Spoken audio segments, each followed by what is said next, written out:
Fala pessoal, tudo bom? Aqui é a Tamires Mascarenhas. Hoje a gente está com mais uma palestra da Semana Lab. Lembrando que a nossa semana ela está voltada com a temática de como continuar relevante em um mercado de trabalho que permanece em mudança.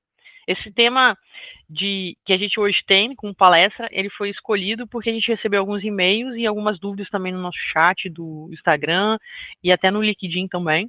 E aí a gente chamou um especialista para estar falando sobre Design Thinking. E aí eu vou deixar ele se apresentar, mas de antemão queria agradecer, Gabriel, a sua colaboração, a sua disposição do seu tempo e mesmo você compartilhar seu conhecimento com a gente. Legal. Gente, tudo bem? Prazer, meu nome é Gabriel Torobai. Eu vou falar um pouquinho sobre Design Thinking, que é uma abordagem que já começa pelo nome, difícil compreensão, mas Design Thinking, né? Design vem de desenho, projeto, e Thinking de pensamento. Então, a tradução seria pensamento projetual. E não é papo nada de constelação, né? Nada papo de essa viagem abstrata, não. Eu vou explicar um pouquinho do que é essa abordagem, que conceito e como a gente pode aplicar isso no dia a dia como resolução de problemas, tá bom? Eu vou compartilhar minha tela, que eu acho que fica mais tranquilo para todo mundo entender um pouquinho mais. Bem, apresentar, né? Eu faço parte do MOA. O MOA é uma empresa que trabalha com estratégia, design, cultura e inovação. A gente, desde o início, está com o propósito de democratizar conceitos, técnicas e ferramentas da gestão de inovação. E a gente tem o propósito de justamente buscar, por meio dessa democratização, as pessoas entenderem cada vez mais o que é a resolução de problemas, como resolver problemas de forma coletiva. Uma outra proposta nossa é justamente essa parte de democratização, é utilizar a linguagem como português, e por isso que a questão de fala de pensamento projetual, e MOA quer dizer caminho na língua da tribo indígena Maué. É justamente isso. A gente trabalha como facilitadores das pessoas caminharem, né, por trilhas e espaços onde geralmente a gente não está, né? Então, a nossa busca é justamente isso. Nós já estamos fazendo isso há alguns anos já, né? E a gente tem uma diversidade bem grande de parceiros e clientes, onde a gente já desenvolveu algumas soluções em conjunto, sempre é conjunto, co-criado de uma forma coletiva. E eu, junto com o meu sócio, nós formamos o MOA, e agora me apresentando formalmente, né? Eu sou especialista em gerenciamento de projetos, eu faço mestrado no NPI, né, que é o Instituto Nacional da Propriedade Intelectual. Sou pesquisador de um programa de desenvolvimento de núcleos de inovação tecnológica e atuo como estrategista de inovação e gerente de incubação na Tec Vitória. E por conta disso, assim, eu uso vários chapéus, né? Isso me ajuda também a ter uma visão de soluções de questões e problemas da forma mais diversa possível. E justamente por conta desse repertório que a gente gosta de trabalhar, de A a Z, a gente gosta de também trazer conhecimento e outros olhares. Bem, e o que é Design Thinking? Se eu fosse resumir, Design Thinking é uma abordagem de inovação com foco no ser humano. E por que é importante ter o ser humano como foco, né? Existem diversos tipos de inovação, e quando a gente fala concentrado no ser humano, a gente tem que pensar com o olho do meu outro, né? Então a gente vai falar muito de empatia aqui. Né? Então, quem cunhou essa abordagem, né, foi o Tim Brown, né? Um dos que cunharam essa abordagem foi o Tim Brown, que fundou uma empresa chamada Ideal, e onde eles começaram a comercializar, a difundir essa abordagem. Então, uma das definições do Design Thinking é uma abordagem prática para a resolução criativa de problemas complexos. Para resolver problemas e para fazer gambiarra, a gente faz no dia a dia. Só que quando começa a aumentar um pouco mais o problema, se tornar do simples para o complexo, a gente tem que botar outras pessoas na jogada. É justamente isso que o Design Thinking faz. Trazer outras pessoas com outros olhares para desenvolver algo de forma coletiva. Tá? E quais são os princípios? Tem 3 princípios. Times multidisciplinares, então, mais uma vez, reforçando a questão de diferentes pontos de vista, espaços adaptáveis, inovação não se trata só de tecnologia, inovação são pessoas. Então, qualquer espaço que eu estiver, eu consigo ter essa abordagem. Não precisa ter post-it, retroprojetor, cartolina, não. É uma abordagem onde o pressuposto é ter pessoas, tá? E a abordagem, ela tem uma metodologia de duplo diamante. Por que duplo diamante? É onde a gente vai ter um movimento de divergir e convergir. Então, a gente vai abrir e fechar, né? E como é que funciona isso? A partir dos valores. Então, a gente vai ter essa abordagem duplo diamante, um time multidisciplinar, um espaço adaptável. E os valores se encaixam na questão de, se eu tenho pessoas diferentes, então eu tenho que principalmente colaborar. É uma mente de colaboração. Tá? Outra questão de valor é empatia. Empatia é o olhar com o olhar do outro. É o famoso calçar o sapato do outro. Né? Eu tenho que ter esse olhar empático. Eu, Gabriel, não posso pensar numa solução para mim. A solução para mim só vai atender a mim. Então, quando eu tenho uma solução, quando eu tenho um problema, eu tenho que ter outros olhares, porque outras pessoas são impactadas por aquele problema. E principalmente experimentação, que é uma coisa que a gente vai perdendo ao longo do tempo, quando a gente vai virando adulto. Aí tem medo de errar. Só que o erro traz aprendizado. E a gente força muito essa questão de esse desapego com o erro como uma coisa ruim. O erro é um aprendizado. E a gente, né, evoluiu a partir disso, né? A pessoa tentou fazer de um jeito, não conseguiu, tentou fazer de outro, não conseguiu. Só que isso a gente consegue fazer de uma forma metodológica, de uma forma constante. Isso ajuda a gente a inovar, tá? E como é que é a nossa abordagem, né? A abordagem do diamante. É justamente isso, tem o abrir e fechar, né? Então tem algumas etapas. Tem a etapa do entendimento, tem a etapa da observação, ponto de vista, ideação, prototipagem, teste e iteração. Então, a partir dessas etapas, é onde a gente tem a abordagem do diamante, que é onde, né, comercialmente se utiliza o nome Design Thinking, tá? E eu vou explicando cada etapa disso, para a gente entender também como é que a gente caminha ao longo disso para resolver uma solução, para resolver um problema, né? Se a gente fosse colocar isso ao longo do tempo, a gente tem diversas partes onde a gente pode trabalhar. Primeiro, na parte de entendimento, tem que alinhar expectativas do projeto, tem que entender o projeto, né? Tem que entender quais são os públicos, dores, concorrentes, que está envolvido naquilo. Só que eu recolho um monte de informações, e a partir de recolher um monte de informações, eu tenho que analisar isso. Por isso que tem o movimento de abrir e o movimento de fechar. Quando eu fecho isso, eu tenho que desenvolver o ponto de vista, que eu vou falar um pouquinho mais à frente. E não é só isso, eu tenho que documentar, apresentar resultados e medir problema. Então, justamente, eu tenho que ter isso a todo momento. Tá? Quando eu tenho esse ponto de vista, aí que eu vou idealizar. Então, aí que eu vou ter ideias sobre como solucionar aquele problema. E também tem outro movimento, tem que gerir e priorizar essas ideias. Vocês viram que na etapa de ideação eu abro? Porque justamente tem que abrir e fechar na parte de soluções e teste. E quando eu faço iteração, é justamente o aprendizado que eu tenho quando eu começo a testar e fazer todas essas etapas. Então, é sempre um círculo infinito, né? Onde eu sempre tenho um aprendizado constante em relação a isso, uma melhoria constante. Tá? Vamos na primeira parte de entendimento. Quando eu tenho entendimento, é uma fase que o time começa a procurar informações diretas e indiretas relacionadas ao contexto do problema.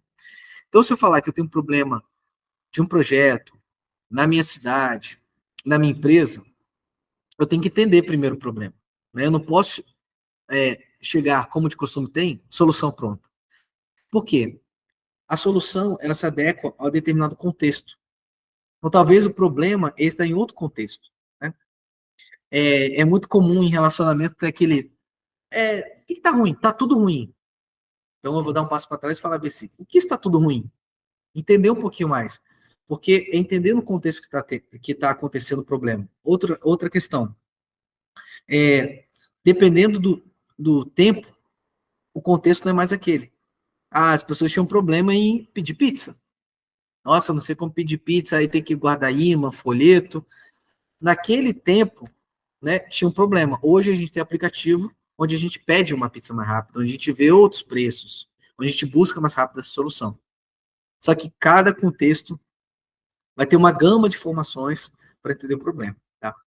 E uma das ferramentas, né, que eu só não vou falar de coisa abstrata aqui, mas ferramentas também, é a matriz CSD, que é a matriz certeza, suposições e dúvidas. Essa é uma das ferramentas onde a gente pode começar a entender o contexto. Né? Então, sobre aquele contexto, e é bem amplo mesmo, tá? Eu escolho o time junto com todo mundo. Isso pode ser reunião de condomínio, isso pode ser para definir política pública, isso pode ser para definir planejamento estratégico, enfim, N formas. Com certeza, o que a gente já sabe sobre aquilo? Suposição, que a gente acha que sabe, mas não tem certeza, e que a gente ainda não sabe. Quais são as dúvidas que nós temos? Por quê?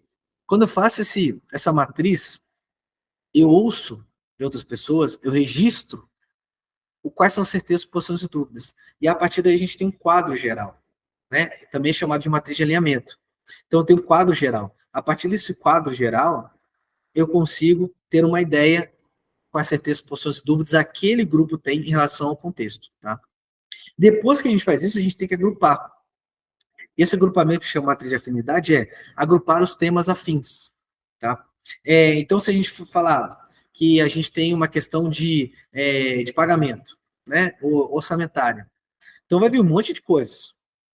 Só que a gente vai juntando elas depois para falar, olha, isso aqui é um grupo de gestão de despesas, esse aqui é um grupo de organização de lembrete de contas, esse aqui é um grupo de entendimento de investimento. Por que isso é importante? Porque eu saio de uma coisa difusa para uma coisa mais agrupada. E aí eu tenho uma visão mais estratégica do nosso contexto, mais temática do nosso contexto. E aí fica mais fácil tomar alguma decisão, fazer um próximo passo. Tá? Então vocês estão vendo que esses dois movimentos de fazer matriz de alinhamento e matriz de afinidade, elas ajudam com várias coisas. Principalmente fazer um alinhamento do grupo, fazer um alinhamento do projeto. Tá? Bem, depois que a gente fez isso, a gente faz a parte de observação, que é o quê? Ok, a gente tem tudo isso, só que tudo isso é do grupo que está ali. Agora a gente tem que fazer o olhar para fora, que é o observação. Justamente coletar histórias, necessidades, emoções e motivações. Ou seja, o olhar empático. Eu tenho que definir quem desse grupo está ali, quem é impactado diretamente, indiretamente, e quem não está nesse grupo, que é impactado também. É justamente o olhar do outro. Lembra dos valores, princípios? Então é nisso aí que está a questão de observação. E uma das ferramentas utilizadas é fazer pesquisa, onde a gente tem 3 pontos. A gente tem que ouvir, e aí ao fazer entrevista de campo, ouvir o que as pessoas dizem que fazem, entender como é que elas resolvem aquele problema, entender como elas estão no contexto. Então, se eu vou falar de novo de pedir pizza, né? Eu tenho que ouvir quem pede pizza. Entendeu? Eu tenho que ver no olhar etnográfico como as pessoas fazem isso. E sentir, fazer o que as pessoas fazem. Então, quando eu tenho essa tríade, eu começo a ter um olhar empático. Então, eu começo a ficar naquele contexto onde o meu usuário está. E aí eu vejo quais dificuldades, como é que ele resolve aquilo, que gambiarra ele faz, por que ele poderia fazer diferente. Eu tenho esse olhar em relação a ele. Isso é muito importante, porque essa é a fase de entendimento. De novo, eu não posso só olhar a solução para mim. Eu tenho que primeiro olhar o problema para os outros, porque aquela solução ela pode encaixar para mim e não encaixar para os outros. Tá? E tem diversos tipos de pesquisa, e a gente sempre gosta de direcionar 4 delas. Né? Uma delas é a pesquisa DESC, que é a pesquisa de campo, que é a pesquisa de mesa, né? Onde a gente vai escrever, pesquisar o que a gente quer, e a gente vai BGE, Google Trends, redes sociais. Então a gente está ali no computador escrevendo, né? Desk vem de mesa, pesquisando. Né? A pesquisa quantitativa, e geralmente aqueles formulários que a gente manda para um monte de gente, por e-mail, WhatsApp. Então tem o quant, e geralmente as perguntas são fechadas, porque a gente quer gerar gráficos, quer ter tabelas, quer ter um olhar mais quantitativo.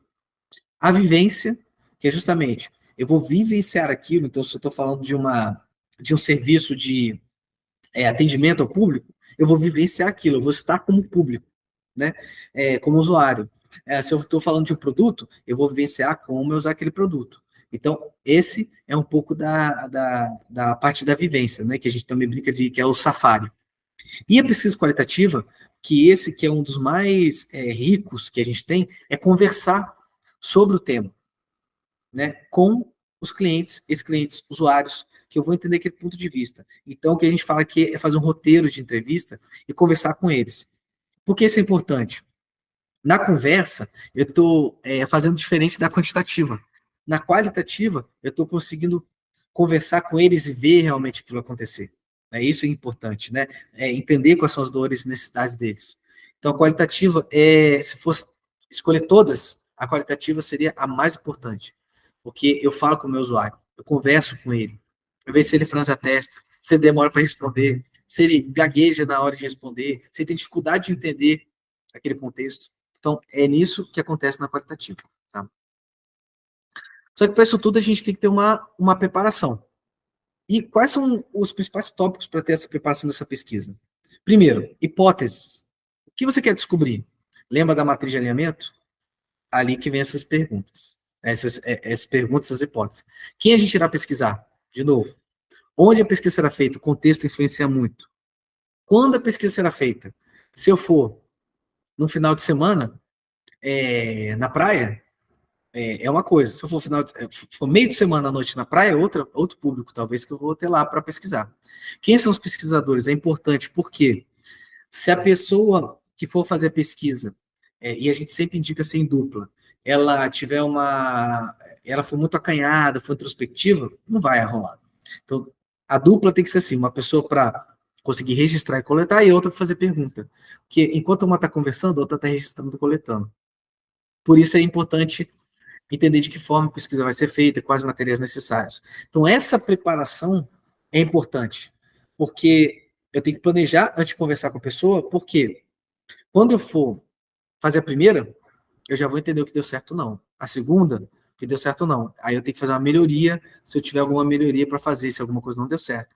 Porque se eu começar a fazer com 30, 20, 50 pessoas aleatórias, talvez vai demorar mais para eu ter uma melhoria na minha pesquisa. Então, sempre começar com pouco e sempre melhorando à medida que eu vou fazendo a pesquisa. Tá? Eu pego todas essas informações e aí eu monto o meu ponto de vista. E o que é o ponto de vista? É justamente onde eu sintetizo, resumo aquelas informações e começo a criar conexões e validar ou não hipóteses. Construir novas hipóteses. E aí, de novo, eu não estou na solução. Eu estou me apaixonando pelo problema e tendo ponto de vista de quem tem aquele problema. Tá? E como é que passa o compartilhamento? Eu vou levar isso para o grupo, e o grupo vai ter outras informações também, e a gente tem que debater quais pessoas a gente conheceu, quais problemas foram identificados pelas pessoas, quais motivações ou frustrações que as pessoas têm, como essas pessoas resolveram os problemas. Isso aí é muito interessante, porque talvez a forma que elas resolvem os problemas é a possível solução que a gente precisa. E quais outras informações importantes foram identificadas. Então, a gente respondendo isso, já ajuda a compartilhar informações. Então, tem um caminho para pegar todas as informações que a gente fez da quantitativa, da qualitativa, da vivência, da pesquisa de mesa, para a gente levar para o grupo. Então, a gente tem que organizar isso e compartilhar. Tá? Por quê? Porque a gente vai montar a nossa persona. Quem é a nossa persona? É um personagem fictício, desenhado a partir dos dados que vêm da pesquisa. A persona, ela tem que vir de algum lugar. E a gente monta a partir dessa pesquisa. Por exemplo, por que é importante entender essa persona a partir do que a gente colhe? Se a gente não conhecesse esses dois personagens, a gente ia ver que são as mesmas formações. São homens, nascidos em 1948, são do Reino Unido, foram casados 2 vezes, moram no castelo, são classe A e têm grande poder aquisitivo. Só que, se vocês tiverem a oportunidade de pesquisar sobre eles, um é o príncipe Charles, né? Agora rei Charles. Né? Ele é da realeza. O outro é um roqueiro. Só que para a gente entender que quão importante é não só ter dados demográficos, mas problemas e desafios que eles dois enfrentam, que são completamente diferentes. E aí vem a principal diferença do que é persona e público-alvo. Né? O público-alvo vou ter ali, o nosso público-alvo é homem, 1948, casado 2 vezes, mas eu tenho que entender quais são as necessidades e problemas de cada um. E a gente monta a persona a partir de uma estrutura muito simples. A gente começa a ver o que tem de mais relevante em tudo aquilo que a gente montou, que a gente construiu, que a gente captou e capturou, enfim, que oriundo da pesquisa. E a gente faz o quê? Traz uma foto para identificar quem é e dados demográficos, uma frase que resume a persona, o resumo sobre quem ela é, o que gosta, o que não gosta, como se comunica, como se lida com a tecnologia e as marcas que mais utilizam. Porque aqui eu tenho um retrato dessa pessoa, então a gente vai ter um ponto de vista de alguém já. Então eu consigo fazer um alinhamento com o grupo sobre quem é essa pessoa. Esse é um exemplo da Fernanda, né? A Fernanda é arquiteta, tem 35 anos, mora em Vitória, ela gosta de fazer novas amizades, o que não gosta, ela depender de terceiros, ela já tem uma frase já, ela tem mais detalhes, ela tem uma mini bio sobre ela, como se comunica, o que utiliza de tecnologia, quais redes sociais utilizam. Então, se a gente for dar uma olhada, a gente tem um recorte de quem é a nossa persona. Então, quem é que a gente tem que pensar agora quando a gente for idealizar, quando a gente for criar informações.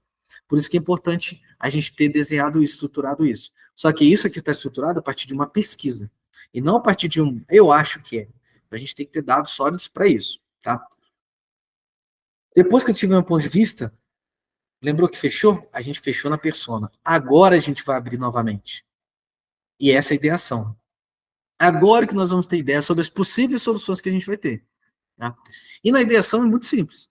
É o famoso toró de ideias, tem várias formas de aquecimento criativo. Ou seja, não falta formas de ter essa parte de ideação.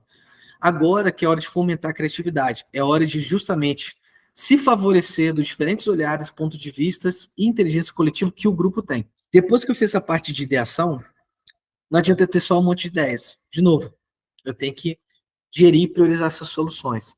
E aí tem uma palavra que é falada muito, que é prototipação, ou prototipagem. O que é prototipagem?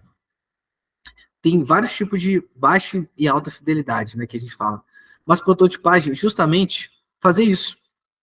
É desenhar, é montar um Lego, é pegar uma massinha de modelar, é desenhar a tela, é desenhar fluxo, é contar uma história, é fazer uma apresentação comercial. Ou seja, prototipagem é a hora que eu pego um monte de ideias, eu materializo em algum lugar.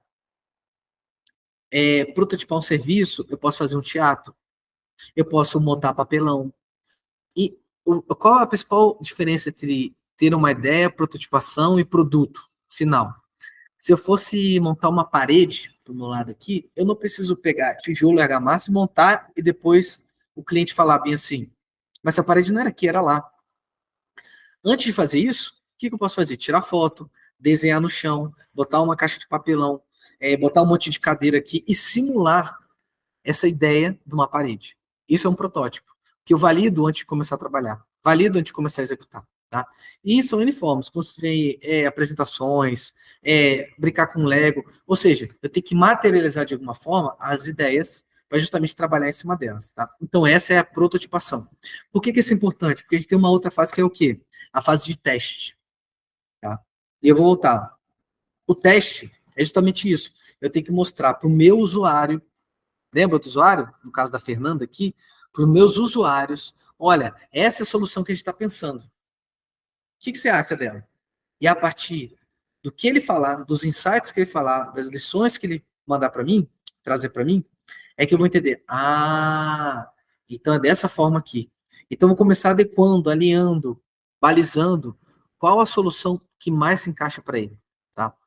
Essa é a parte de teste e prototipação. E vocês fazem grupo focal?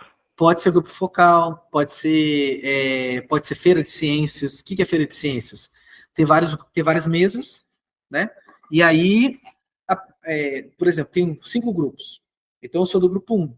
O grupo 1 apresenta para os 4 grupos. E os 4 grupos eles vão lá e falam, falta isso, falta aquilo, tal. Isso interno, tá? Então, eu posso fazer uma rodada primeira de teste só com os grupos que eu estou fazendo a sessão, a oficina de design thinking, o projeto, né? Eu tenho feedback dos 4 grupos. E aí eu vou rodando cada um. Ou seja, eu já tenho uma melhoria na minha solução. Depois de fazer isso, eu posso fazer grupo focal. Eu posso fazer os usuários que eu entrevistei, que é uma coisa muito interessante também, isso que acontece.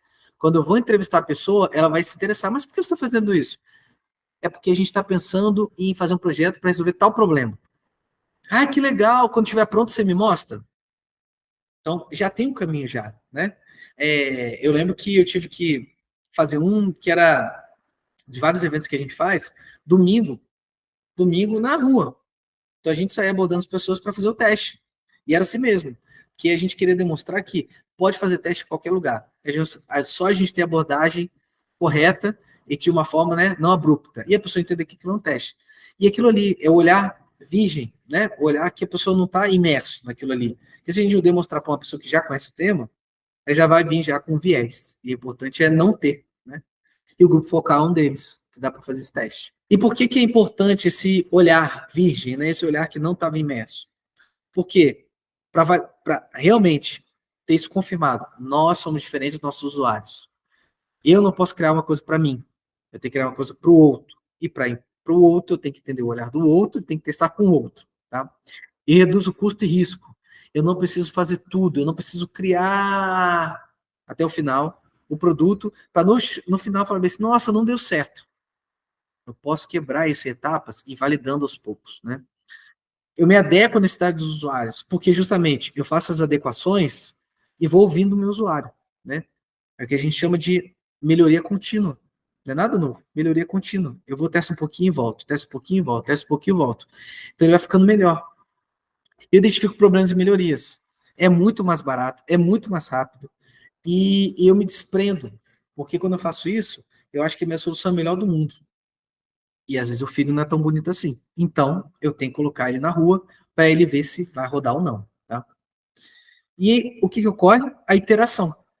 É justamente essa aprendizagem contínua que a gente fala iteração, não interação, né? É iterar de melhorar. Né? Eu tenho informações, melhorar. Ter informações e melhorar. Tá? Ou seja, transformar aprendizados coletados em ações para melhorar a solução. E aí, assim, essa é uma das coisas que, da questão de mente, o olhar, maturidade, experiência, de desprender da solução. A ideia, a gente tem que testar. Ah, a melhor ideia do mundo, vou guardar. Não guarda. Alguém está fazendo isso lá em Singapura, lá em Bruxelas, lá em Lima. Algum, sabe, está fazendo essa solução em algum lugar. Então, você tem que testar isso, né? Ideia não pode ser tirar da cabeça e botar no papel. Tem que tirar do papel e botar na rua. Tá? Porque senão é só apenas uma ideia.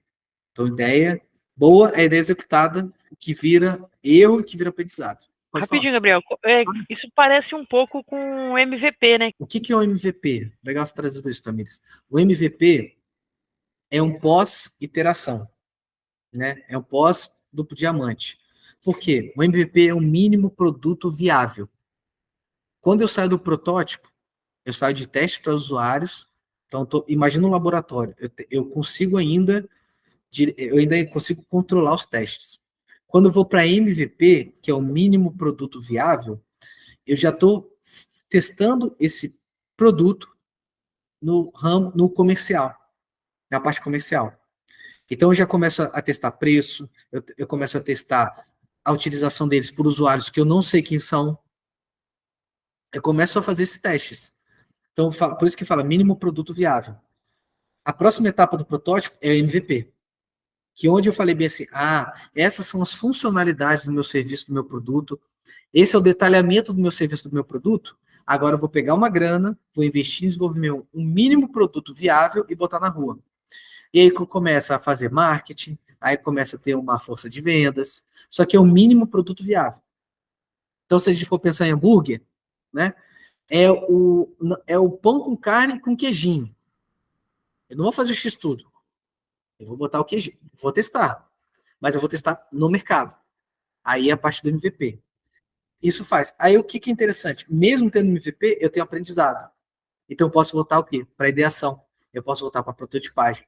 Porque eu sempre vou ter uma etapa de ter contato com a tendência de comportamento e consumo do meu usuário. Só que o MVP eu já estou assim, testando preço. No protótipo, não. No protótipo eu não preciso testar preço ainda. No MVP, sim, porque eu vou ter o quê? Já vou ter primeiras vendas. Então eu tenho que fazer um teste de que esse discurso de venda vai colar ou não? Essa proposta comercial vai colar ou não? Né? Então já tem que ter um olhar já de transação comercial. Essa é a diferença do protótipo para o MVP. Fez sentido? Legal, legal. Fez, claro, muito bom. Isso. E aí eu já começo a falar outras coisas também que extrapolam o design thinking, né? Que é gestão de produto, gestão de projeto para desenvolver produto. Já vou para outra parte que aí eu tenho que estar mais robusto nessa parte aqui do protótipo para eu já para o MVP. Tá? E no case vai ajudar um pouquinho nisso, né, para explicando como é que encaixa essas etapas em relação a isso. Esse aí foi um projeto que a gente fez em 12 semanas, onde a gente trabalhou com o setor atacadista, né, rodou no primeiro semestre, está bem recente, e que a gente tinha várias coisas de desafios, né, que o setor atacadista do Espírito Santo trouxe. E aí foi interessante porque na primeira fase a gente fez focado em quê? Abrir o diamante, que é oficina de sensibilização e priorizar o desafio. E a gente pegou tudo relacionado a, por exemplo, nos desafios a liderança para inovação. Este é o desafio de terem mais líderes de inovação. E aí o que a gente fez? Ok, vamos ouvir todo mundo literalmente, aluno, professor, empresário, quem trabalha com liderança, quem é da área de psicologia, quem é da área de vendas, quem é da área comercial, B2B, B2C, quem era da área de compras, compras internas, né? Ouvir todo mundo, porque dentro do segmento atacadista, para entender, ok, como é que ocorre essa questão de liderança? Como é que ocorre essa questão de sensibilização sobre a importância de inovação? Então, a gente teve várias informações, nós tivemos uma quantidade boa de dados, pegamos isso tudo. O que a gente fez com isso? A gente pegou e entendeu quais são os pontos convergentes, quais são as categorias de trabalho, o que tinha mais afinidade e impacto. Então, a gente fez aquele entendimento gigante. Tá? Na fase 2, a gente já colocou já como projeto de inovação. Aí a gente usou já abordagens design thinking para criar protótipos para solucionar isso. Então a gente entendeu setor, desafios, necessidades, problemas, voltamos para a mesa, fizemos entrevista quali, ponte, pesquisa de mesa, vivência, para entender, ok, esses são nossos usuários, nossas pessoas. Depois disso a gente falou, como é que a gente vai resolver esses problemas? Tivemos ideação, depois da ideação, nós testamos o protótipo, e no protótipo fizemos teste com o protótipo. Então fizemos todo esse caminho para o quê? Desenvolvimento de projeto de inovação. Temos o projeto de inovação, e aí também era a sua pergunta. Eu tenho que desenvolver um plano de projeto, que já entra o quê? Então a solução que a gente conseguiu desenhar é essa. E já entra outras coisas. Quanto custa, premissa, objetivo, cronograma, equipe, mapa de atores, riscos, entregas EAP. Já entra um monte de requisitos como um plano de projeto. O que é interessante nisso, né, nessas 3 etapas aí? Eu consigo, em 3 meses, né, pegar diversos desafios e criar um portfólio de projetos para eu conseguir investir ou conseguir captar recursos. Mas eu não coloco isso num petit comitê, né? Eu não coloco isso num grupo e vamos aqui, nós, no ar-condicionado, no computador, definir quais projetos a gente vai fazer. A gente foi mapear lá na rua, né, digamos assim, e lá com os usuários, quais são os desafios, quais são as necessidades e problemas deles, trazer algumas soluções, criar algumas soluções, testar com esses usuários, para justamente a partir do teste eu conseguir falar bem assim, olha, tem esse portfólio de projetos aqui, e esse portfólio de projetos, esse aqui tem mais impacto por conta disso, disso, disso, esse aqui é importante por conta disso, disso, disso, então tem um histórico. Então, quando eu for para o meu patrocinador, né, ou financiador, eu já tenho de onde tirar isso. Isso aí é muito fácil para virar um projeto piloto. Olha, a gente fez isso. Mas por que a gente fez isso? Porque aprendeu com isso, falamos com essas pessoas, testamos isso, erramos, aprendemos isso. Isso aqui tomou isso e fez isso, isso, isso.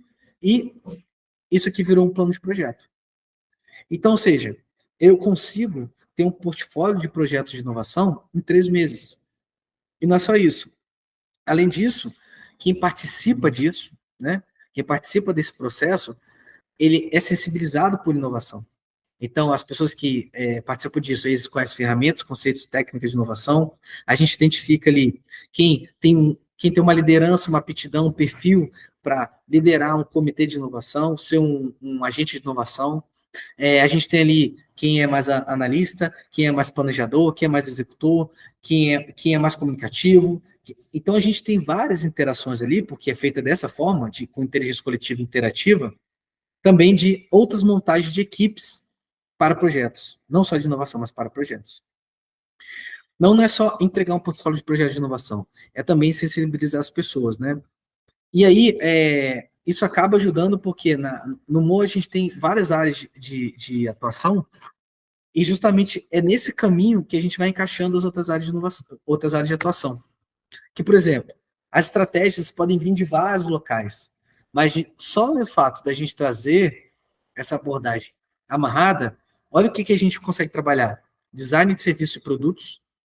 Então, a gente pode pensar em novos serviços e produtos, mesmo naquelas empresas já existentes, tá? Facilitação de equipe. Por que é facilitação de equipe? Nós somos facilitadores, né? O gerente de projeto, ele é um facilitador, deveria ser um facilitador. Então, é aquela pessoa que facilita o caminho, facilita a trajetória para um objetivo em comum. Ou seja, mais uma vez, a gente está sensibilizando as pessoas e está botando em prática elas fazerem facilitação de equipes. Que é muito importante ter uma pessoa ser o azeite, ser aquela pessoa integradora, colaborativa, que amarra perfis diferentes de setores diferentes. E duas coisas muito importantes. A gente continua a fomentar a cultura da criatividade. As pessoas não são criativas. A partir de amanhã você é criativo e inovador. Não acontece dessa forma, infelizmente. Mas todos nós somos criativos. Todos nós sabemos desenhar, por exemplo. Mas não sei desenhar. Todo mundo sabe fazer reta e fazer linha e bolinha. Ponto. Então já sabe desenhar. E outra coisa, a gente vai perdendo isso ao longo do tempo quando a gente vai virando adulto. Então a gente vai perdendo esse frescor da criatividade. Só que a gente é criativo por natureza, porque a gente faz gambiarra. Gambiarra é inovação. Né? Gambiarra é uma ótima palavra, inclusive. Mas gambiarra é inovação. Por quê? A gente resolveu aquele problema com os recursos que a gente tinha. Mais inovador que isso? E a gente tem que voltar ao quê? Ser criativo, ter um olhar diferente. Pô, a gente pode resolver isso da outra forma. Eu acho que isso é muito importante. Só que a gente também tem que gerir tudo isso. E aí entra uma outra área de atuação, que é a gestão da inovação. Então não é só fazer palestra, agora todo mundo vai falar de criatividade.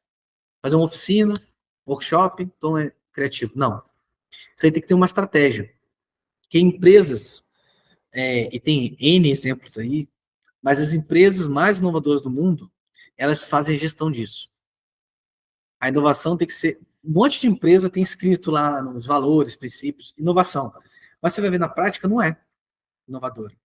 Então, tem que ter uma estratégia, porque a gestão da inovação é o que garante sobrevivência de empresas, de indivíduos e de projetos. A gente tem que sempre se inovar. Não vou usar o LinkedIn, que o LinkedIn não, eu prefiro... Cara, beleza, você vai ser um profissional do século XX, né? É uma coisa simples, né?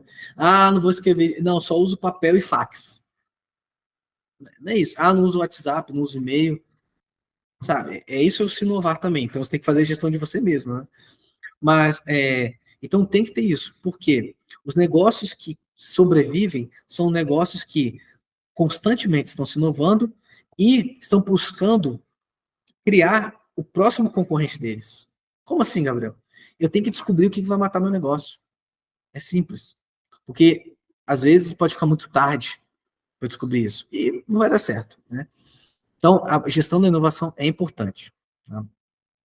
Bem, esse foi um pouquinho da apresentação que é o Design Thinking. Esses são os contatos do MOA. Fiquem à vontade para mandar e-mail, seguir a gente nas redes sociais. A gente está fazendo esse trabalho de democratizar a inovação e estamos abertos para trazer outros conteúdos e conversar sobre futuras parcerias. Sim, muito obrigado, foi muito enriquecedor. Uhum. Tranquilo. Agora é botar na prática, né, pessoal?